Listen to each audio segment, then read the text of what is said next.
Hello बच्चों, आपके अपने यूट्यूब चैनल न्यूरेज एकेडमी में आपका स्वागत है। हम आपको आज कक्षा 9 का अर्धवार्षिक परीक्षा का पेपर सॉल्व कराने जा रहे हैं।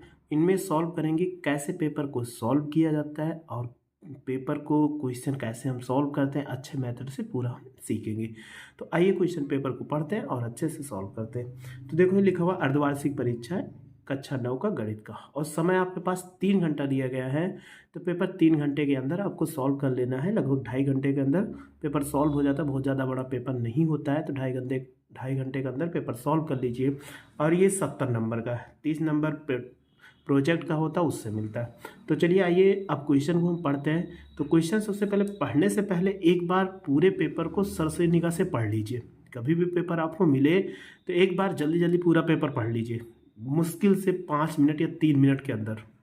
बहुत ज़्यादा ध्यान से नहीं पढ़ना है, बस सरसरी निगाह से देखते चले जाओ। जो आपने क्वेश्चन पढ़ा है वो आपके अगर दिमाग में आ रहा है तो वहाँ से क्वेश्चन सॉल्व करना चालू कर दीजिए। तो सबसे पहले यही है तरीका कि एक बार पूरे पेपर को देख लीजिए। जब पूरे पेपर को देख लोगे तुरंत तो आपको पता चल जाएगा कि पेपर टिपिकल है कि आसान है। आसान है टिपिकल, उससे कोई मेथड मतलब नहीं है। बस आपको जो क्वेश्चन आ रहा है सबसे पहले उसी क्वेश्चन को हम करते हैं। तो आइए हम आपको क्वेश्चन पेपर सॉल्व कराने जा रहे हैं, इसलिए खंड आ से बहुविकल्पीय प्रश्न सॉल्व कराने चल रहे हैं। तो सबसे पहले हम ले लेते हैं प्रश्न 1। कह रहा प्रत्येक परमीय संख्या है, एक वास्तविक संख्या है, और दूसरा कह रहा है कि एक पूर्णांक है, और दूसरा एक वास्तविक संख्या है और एक पूर्ण संख्या है।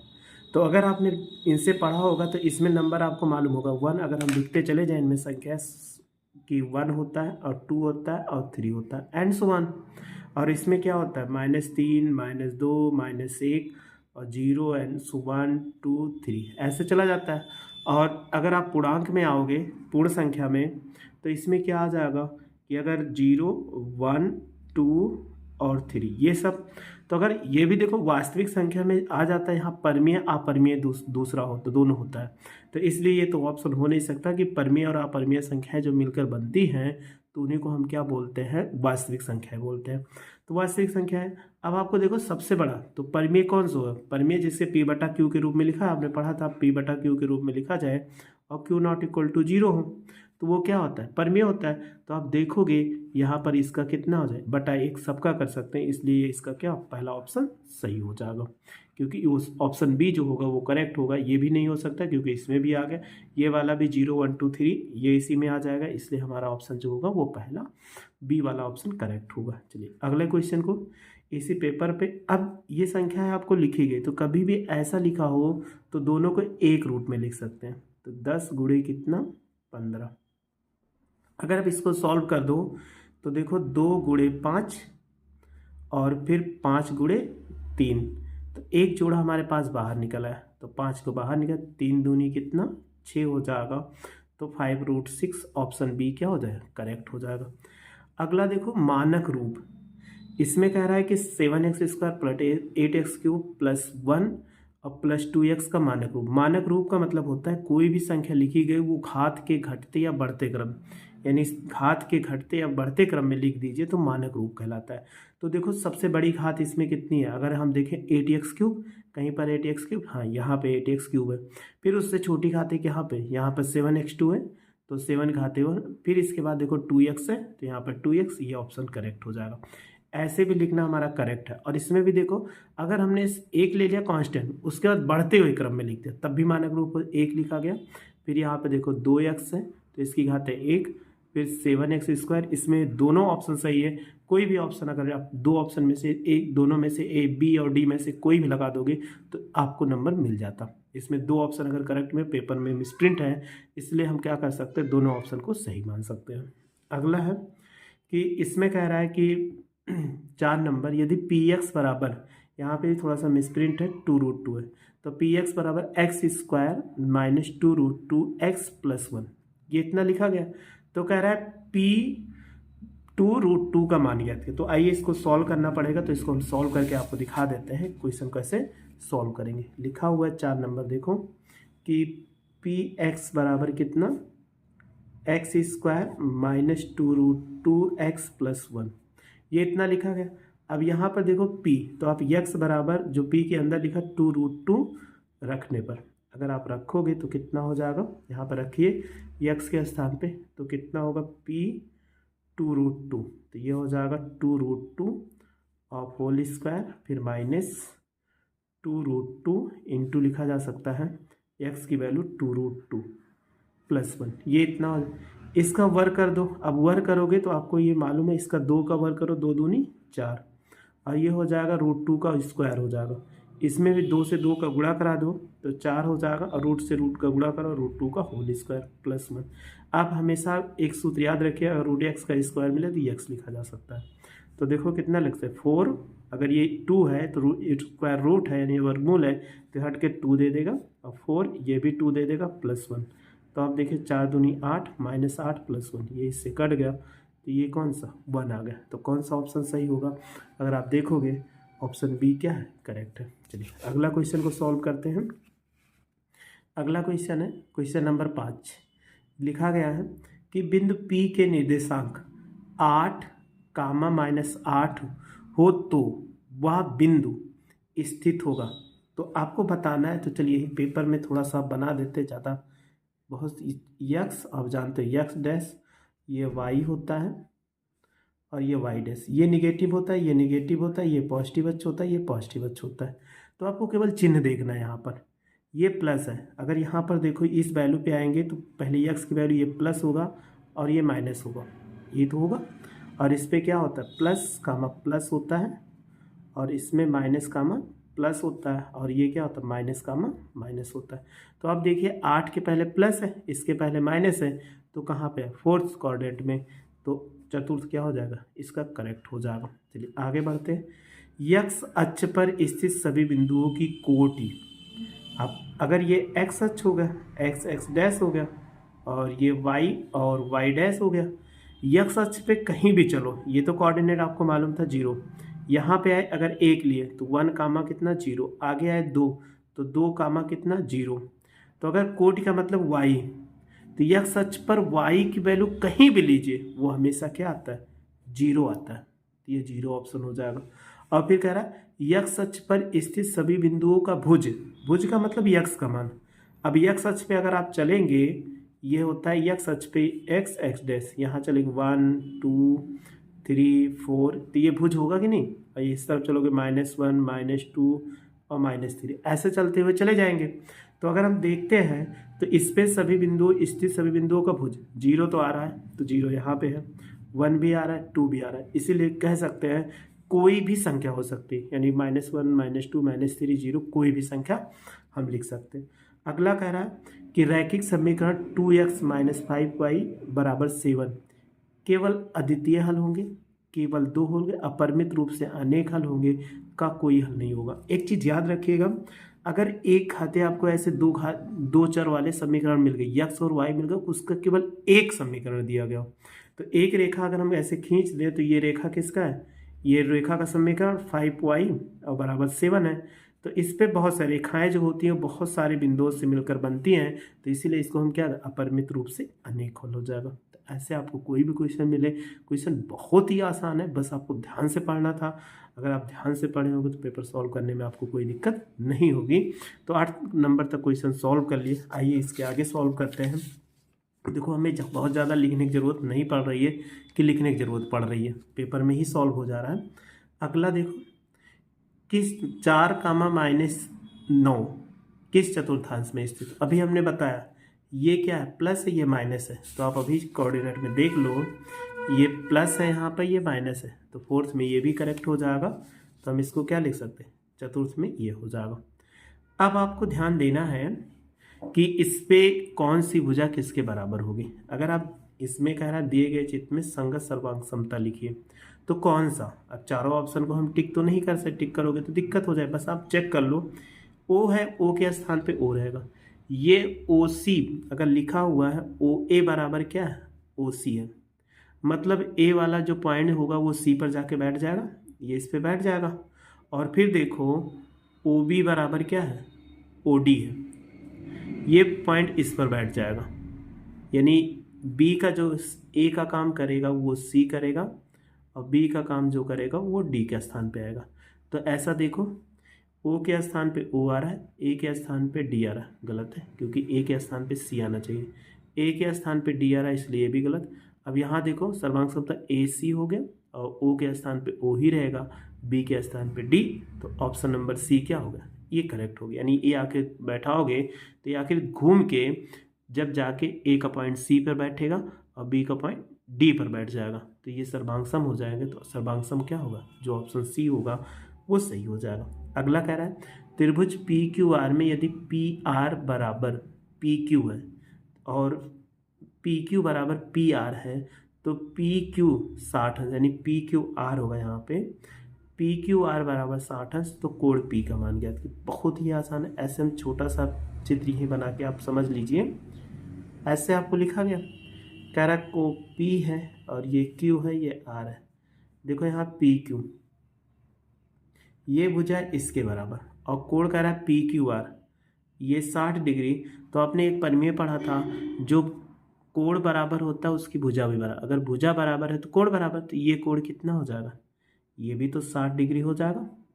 तो हम एक आपको बताया गया था त्रिभुज के तीनों अंतःकोणों का योगफल कितना होता है 180, तो 60 और 60 जोड़ोगे 180 और वो 60 60 20 हो जाएगा। 180 में से 120 घटाओ तो कितना आ जाएगा, 60 आ जाएगा। ये इसका आंसर हो जाएगा, यानी 60, तो कौन सी वैल्यू 60 है। तो ऐसे हम क्या कर सकते हैं, इसको लिख सकते हैं। अगला देखो, ये तो बहुत ही आसान है, त्रिभुज ABC सर्वांगसम त्रिभुज पी क्यू आर। देखो ए का स्थान पी ले रहा है, बी का स्थान सी ले रहा है और सी का स्थान कितना आर ले रहा है, तो कोण सी किसके बराबर, कोण आर के। बहुत ही आसान क्वेश्चन था, बस ऐसे ही आपको आसानी से हम बता सकते हैं। चलिए अगला क्वेश्चन देखते हैं, क्वेश्चन नंबर 13। -5/2 और -11/4 के बीच परिमेय संख्या है, तो इसको हमें सॉल्व करना पड़ेगा। तो चलिए इस क्वेश्चन को हम क्या करते हैं, सॉल्व कर लेते हैं। लिखा हुआ है, कितना नंबर है, 13 नंबर है। कह रहा है अगर सूत्र लिख देते हैं, अगर आपको सूत्र इसमें लिखना है तो सूत्र भी लिख देते हैं कि अगर ए और बी के बीच अगर आपसे मिल जाए, ए और बी के बीच परिमेय संख्या अगर ले लेंगे तो क्या होता है 1/2 a + b। तो हमारे पास क्वेश्चन था -5/2 और कितना है कि -11/4 के बीच की परिमेय संख्या। तो 1/2 लगा दो और इन्हीं दोनों को जोड़ दो, तो -5/2 -11/4 हर बराबर करो तो ये कितना हो 1/2 हो जाएगा, -5 × 2 और 2 × 2 हो जाएगा और -11/4 हो जाएगा। 5 दूनी कितना होगा 10 होगा, तो ये -10/4 और ये हो जाएगा -11/4। तो देखो माइनस माइनस जुड़ता है तो 1/2 इंटू कितना हो, 11 10 कितना -21/4। अगर मल्टीप्लाई कर दें 21 कितना 8 आ जाएगा। तो इसका कौन सा ऑप्शन सही हो जाएगा, अगर आप देखोगे ऑप्शन, तो ऑप्शन नंबर डी क्या है, करेक्ट है।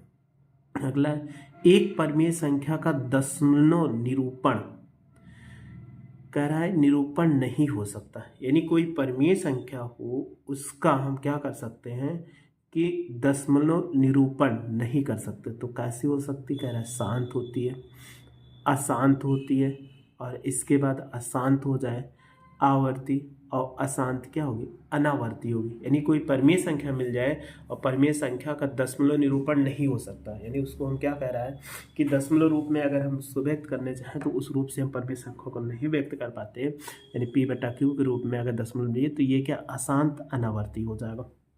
अगला है बहुपद में चर की घात होती है, तो ऑप्शन देखो धन पूर्णांक, ऋणोत्तर पूर्णांक और परिमेय संख्या अपरिमेय, ये तो दोनों वैसे ही कट जाएगा। धन पूर्णांक इन दोनों में कन्फ्यूजन होता है, तो धन पूर्णांक में अगर ले लोगे तो 1 2 3 आ जाएगा, ठीक है। लेकिन यहाँ पर कह रहा है कि ऋणोत्तर नॉन निगेटिव नंबर, मतलब जो निगेटिव नंबर्स ना हो उन्हीं को हम बोलते हैं ऋणोत्तर पूर्णांक। तो इसलिए क्या होगा, ऑप्शन बी सही होगा। किसी चर के में होती उसकी घात जो होती हमेशा क्या होनी चाहिए, ऋणोत्तर पूर्णांक, अर्थात ऋण नहीं होना चाहिए। धन जो हो तो धन पूर्णांक 1 2 3 होता ही है, लेकिन 0 इसमें छूट जाता है क्योंकि x⁻0 वो भी क्या होता है, एक बहुपद होता है, इसलिए हम क्या ले देते हैं, ऋणोत्तर पूर्णांक। अगला है फिर देखो बहुपद नहीं है, देखो इसमें बताना है बहुपद नहीं है, तो इसमें क्या है, सारे ऑप्शन अगर आप देखोगे कि बहुपद नहीं है तो x की घात 2 है, यहाँ एक ये बहुपद है, ये भी बहुपद है, इसमें भी x की घात यहाँ पर लिखा हुआ तो ये भी बहुपद है और ये भी बहुपद है। तो ऐसे क्या कर सकते हैं, केवल ऑप्शन अगर थोड़ा सा ऐसे हम कर दे, इसके ऊपर रूट लगा दे तो ये क्या पद्मी हो गया। तो अगर रूट लगा के इस क्वेश्चन को सही किया जा सकता है। तो ये क्वेश्चन हो जाएगा कि यहाँ पर ऑप्शन सी। अगला देखो, कह रहा वह बिंदु जिसकी कोट 4 और वाई अक्ष का निर्देशांक।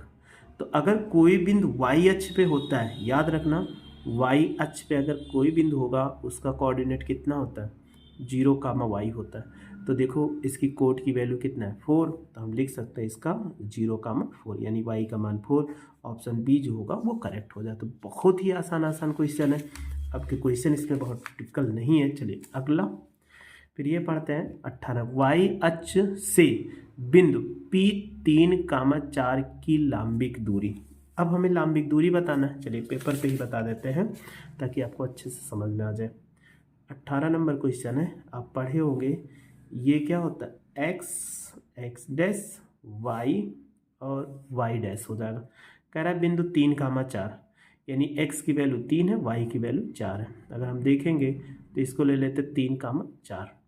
अगर यहाँ से ले लोगे तो ये इतनी दूरी पर और ये इतनी दूरी पर, तो ये वैल्यू कितना 4 है, ये वैल्यू 3 है। यहाँ से लंबिक दूरी, ये इसकी लंबिक दूरी। तो अगर हम y अक्ष से ही, तो कह रहा है हमसे कि y अक्ष से बिंदु 3, 4 की लंबिक दूरी।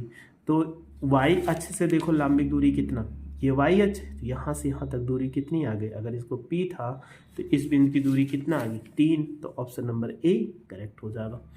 अगला कह रहा है 2 चरों वाले रैखिक समीकरण y बराबर mx का आलेख होता है। x अक्ष के समांतर एक रेखा, y अक्ष के समांतर एक रेखा, मूल बिंदु से होकर जाने वाली एक रेखा और एक सीधी रेखा नहीं होगी।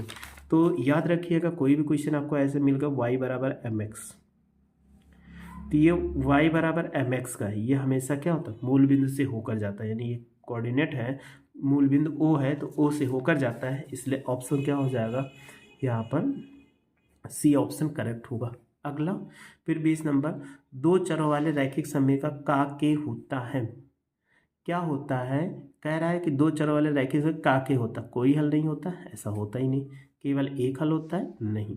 आगे कह रहा केवल 2 हल, ये नहीं कह रहा 2 चर वाले रैखिक समीकरण। जैसे अभी हमने कहा था कि x + y = 5, इसके कितने हल हो गए। अगर एक समीकरण मिल गया तो इसके अपरिमित रूप से क्या होते हैं, अनेक हल होते हैं। तो बस इतनी ही क्वेश्चन इसमें ऑब्जेक्टिव था। तो बहुत आसान क्वेश्चन ऑब्जेक्टिव था, तो उसको हमने सॉल्व कर लिया। आइए उसके आगे अब क्वेश्चन सॉल्व करते हैं। कि कह रहा है कि इस क्वेश्चन तो ऑब्जेक्टिव तो सब एक तरफा सॉल्व करेंगे, जहाँ सॉल्व करिए इकट्ठा सॉल्व करिएगा, अलग अलग मत सॉल्व करिएगा। जैसे जो क्वेश्चन आ रहा है उसको कर लीजिए, जो नहीं आ रहा है उसको छोड़ दीजिए, उतना ऑप्शन जगह छोड़ के फिर इसके बाद आगे कर लीजिए। इन क्वेश्चन नंबर बाद में कर लीजिएगा, आएगा तो। लेकिन अब आते हैं खंड बा में वर्णात्मक प्रश्न। अब वर्णात्मक प्रश्न को कैसे करेंगे, जो प्रश्न दिया गया है इसी में क्या करना है आपको सॉल्व करना है। लेकिन इसमें जो क्वेश्चन आ रहा है पहले उसी को सॉल्व करिए अच्छे से, फिर जो नहीं आएगा उसको छोड़ दीजिए, बाद में करिए। लेकिन हम आपको पेपर सॉल्व करा रहे हैं इसलिए सब। चलिए कह रहा है सभी खंड को हल कीजिए। तो का समीकरण 2x + y = 7 के 4 हल लिखिए। तो इसके हमें क्या करना है, 4 हल लिखने हैं। बहुत ही आसान क्वेश्चन है। तो पेपर सॉल्व करते समय हमेशा आप क्या करो, ऐसे लिखना हमेशा प्रश्नोत्तर संख्या, ये हो जाएगा 1 का, ऐसे लिख देंगे। अब 1 का था तो इसमें कहा गया का के नंबर में कि 2x + y = 7। इसके कह रहा है कि अनेक 4 हल ज्ञात कीजिए। तो 4 हल ज्ञात करना हमारे लिए क्या बहुत ही आसान है।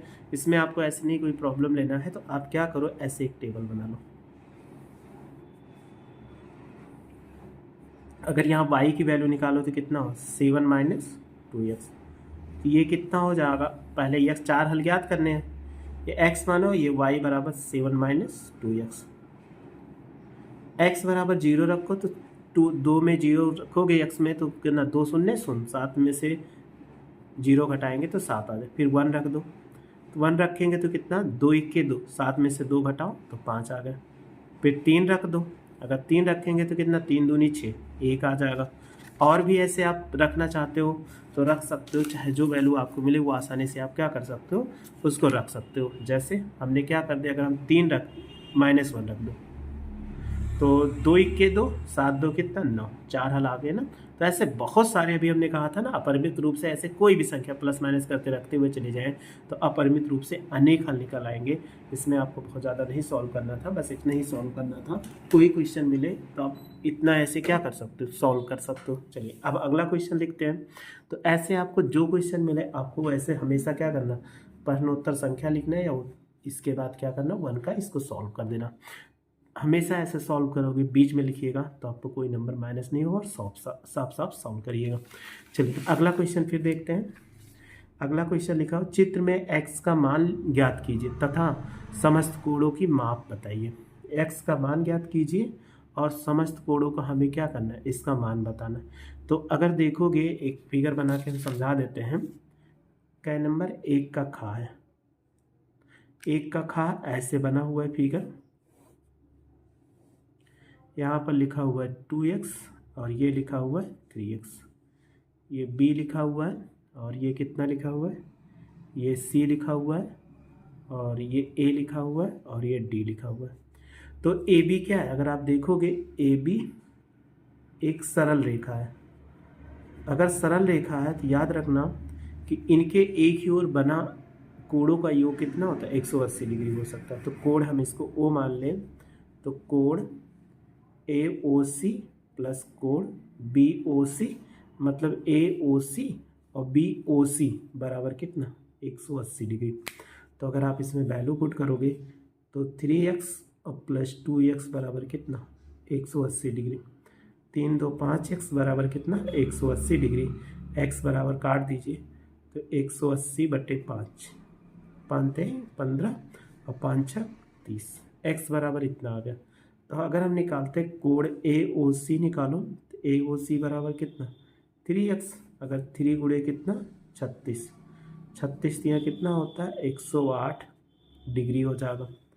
फिर इसके बाद अगला निकालते हैं BOC, तो BOC बराबर कितना, ये हो जाएगा 2x, तो 2 गुणे कितना 36, 36 दूना कितना 72 डिग्री। लेकिन हमें 2 कोण बना तो और सब कोण ज्ञात करना है, ये भी और ये भी। तो अगर आप लिख सकते हो कि कोण AOD बराबर कोण क्या होगा BOC बराबर कितना, अगर BOC बराबर कितना 72 डिग्री, ये कैसे कोण है, शीर्षा विमुख कोण। तो इनको हम क्या लिख सकते हैं, बराबर लिख सकते हैं। फिर ये भी लिखना है कोण BOD बराबर कोण AOC बराबर कितना 108 डिग्री, ये भी कोण कैसे शीर्षाभिमुख कोण है। तो जितने कोण इसमें बन रहे थे हमने सारे कोण का मान ज्ञात कर लिया, इसमें आपको कोई दिक्कत नहीं होगी। चलिए आइए अगले क्वेश्चन को सॉल्व करते हैं। अगला क्वेश्चन गा नंबर है, कह रहा संलग्न चित्र में चतुर्भुज ABCD में AC बराबर AD, तो AC बराबर AD, रेखाखंड AB कोण A का को समद्विभाजित करता है। तो दर्शाइए त्रिभुज ABC सर्वांगसन त्रिभुज ABDC और BC और BD के बारे में आप क्या कहते हैं। तो ये तो हमें कह रहा है, तो हमें क्या करना पड़ेगा, फिगर पहले हम बना लेते हैं। तो 1 का क्या है गा नंबर है, 1 का गा है, तो जैसे दिया वैसे पहले फिगर बना लेते हैं।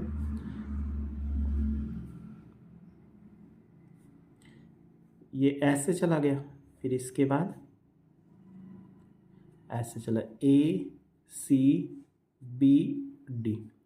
कह रहा है ये इसके बराबर है और ये कोण भी जो यहाँ दिया गया ये इसके बराबर इसमें दिया गया है।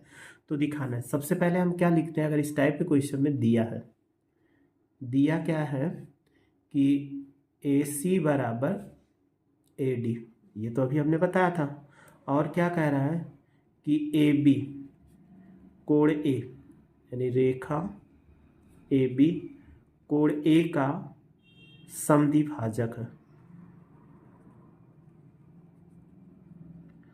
ये कोण क्या है, समद्विभाजक है। अगर ये समद्विभाजक है तो दोनों इसमें क्या बराबर हो जाएंगे। तो कोण BAC बराबर कोण BAD, ये बराबर, इतना मेरे पास दिया गया। और हमें कह रहा है सिद्ध करना है सिद्ध करना है कि त्रिभुज ए बी सी सर्वांग त्रिभुज जो है ए बी डी, ये आपको दिखाना है। तो अब इतना अगर नहीं लिखोगे क्रम से तो पूरा नंबर आपको नहीं मिलने वाला। अब अगली हेडिंग उत्पत्ति। अगर उत्पत्ति पे आते हैं तो कैसे उत्पत्ति करेंगे, दो त्रिभुज ये दिखाना है तो इन दोनों त्रिभुज के ले लो, त्रिभुज ए बी सी और त्रिभुज ए बी डी में अगर इसको ले लेते हैं तो आप ध्यान से देखो कि ये त्रिभुज दिख रहा है ए बी सी और ए बी डी, ये दिख रहा है। तो हमें सर्वांग सम दिखाने को 3 कंडीशन बराबर। तो अगर सबसे पहला कंडीशन लिखा ए सी बराबर ए डी, यानी ये भुजा इसके बराबर है, तो ए सी बराबर क्या ए डी, ये हम लिख देंगे क्या है, दिया है पहली कंडीशन। फिर देखो अगर कोण देखोगे ये भी बराबर है, कोण बी ए सी यहाँ पर दिया है ना, बराबर कोण बी ए डी, ये भी दिया है। तो अब नहीं दिया है क्योंकि जो दिया था वो लिख दिया। अगर आप देखोगे त्रिभुज ए बी सी में और ए बी डी में, तो ये ए बी जो भुजा है वो कॉमन है, तो कॉमन यानी उभयनिष्ठ भुजा बराबर होती है। तो हम लिख सकते हैं ए बी बराबर ए बी, ये क्या है, उभयनिष्ठ भुजा है।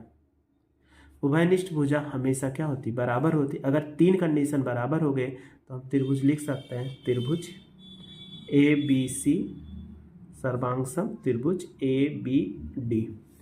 किससे प्रूव्ड हुआ, साइड, यानी ये क्या है, साइड है, ये एंगल है, ये साइड है, तो एस ए एस से क्या हुआ, ये प्रूव्ड हुआ। अब इसके बाद कह रहा था कि बी सी और बी डी के बारे में आप क्या कहेंगे। ये बी सी है यहाँ से यहाँ तक और ये बी डी है, तो ये भी तो क्या है, बराबर है। तो हम लिख सकते हैं बी सी बराबर बी डी। किससे हो जाएगा, सी पी सी टी से, इसके यानी सर्वांग सम त्रिभुजों के संगत भुजाएं आपस में क्या होती है, बराबर होती हैं, इसलिए सी पी सी टी से हम लिख सकते हैं कि आपस में क्या बराबर हो जाएंगे। चलिए अगला क्वेश्चन, क्वेश्चन नंबर घ को सॉल्व करते हैं। तो क्वेश्चन नंबर घ है, किसी वृत्त की 12 सेमी लंबी जीवा उसके केंद्र से 8 सेमी दूरी पर है, वृत्त की त्रिज्या ज्ञात कीजिए। चलिए इसको हम भी बना लेते हैं, बहुत ही आसान सा क्वेश्चन है। तो लिखा हुआ है घ नंबर, घ नंबर कह रहा है एक वृत्त है, ऐसे ऐसे लिख बना है वृत्त, कह रहा है कि 12 सेमी जीवा लंबी है। तो ये वृत्त के 2 बिंदुओं को मिलाने वाली रेखा को हम क्या बोलते हैं, जीवा। तो ये लिखा है 12 सेमी, और अगर ये केंद्र हो और केंद्र से कह रहा है कि 8 सेमी दूरी पर है, तो ये कितना है, 8 सेमी दूरी पर है। अगर इसको O मान लो, इसको A मान लो और ये B मान लो, यहाँ पर पॉइंट क्या मान लो, M मान लो।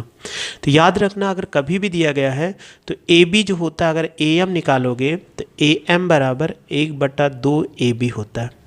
तो 1/2 और गुणे कितना, 12, भाग करेंगे तो 6 सेमी आ गया।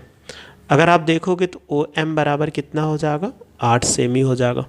अगर यहाँ से इसको मिला दो तो ये वृत्त की त्रिज्या होगी कि नहीं। अगर इसको मिलाएंगे तो OA क्या है, वृत्त की त्रिज्या है, और यही का हमें मान ज्ञात करना है, तो बराबर क्वेश्चन मार्क। तो आप देखो त्रिभुज AOM में, त्रिभुज AOM में M में पाइथागोरस प्रमेय से, पाइथागोरस प्रमेय क्या होता है कि कोई त्रिभुज है तो कर्ण का स्क्वायर बराबर होता है कि लंब का स्क्वायर और प्लस आधार के स्क्वायर के बराबर होता है। तो जो 90 है ये 90 अंश का कोण बनाता है, तो ये इसके सामने कर्ण हो जाएगा। तो हम लिख सकते हैं OA स्क्वायर बराबर लंब क्या हो जाएगा, OM स्क्वायर, आधार क्या होगा, AM हो जाएगा स्क्वायर। अब इसकी वैल्यू पुट करो, OA है इस तरफ जाओगे वर्गमूल हो जाए, OM की वैल्यू कितना निकाला है, 8 का स्क्वायर और प्लस कितना, 6 का स्क्वायर, 8 8 कितना 64 और प्लस 36, 64 और 36 जोड़ोगे तो 100 आ जाएगा। 100 को वर्गमूल ले ले तो कितना आ जाएगा, अगर 100 का वर्गमूल कितना होता है 10, तो त्रिज्या कितनी आ गई, यानी OA बराबर जो हो जाएगा ये 10 सेमी, यही हमारी क्या आंसर हो जाएगा। तो ऐसे कोई भी क्वेश्चन आप सॉल्व कर सकते हो। तो इसमें जितना क्वेश्चन हो गया वो सॉल्व हो गया। तो बस इतने ही रखते हैं, आगे नेक्स्ट वीडियो नहीं बहुत बड़ी वीडियो हो जाएगी, तो छोटी छोटी वीडियो बना के दे देंगे ताकि आराम से आप थोड़ा थोड़ा करके देख लो, पूरे आपको सोल्यूशन मिल जाए पेपर का। बस आप मेरे साथ ऐसे जुड़े रहिए, अच्छे से पढ़ते रहिए, और वीडियो अच्छी लगी तो अपने दोस्तों को भी शेयर करिए ताकि वो भी पढ़ें आपके साथ, उनका भी पेपर अच्छा हो। आपको वीडियो अच्छी लगी हो तो लाइक और शेयर करो तथा मेरे चैनल को सब्सक्राइब करो। वीडियो देखने के लिए थैंक यू सो मच।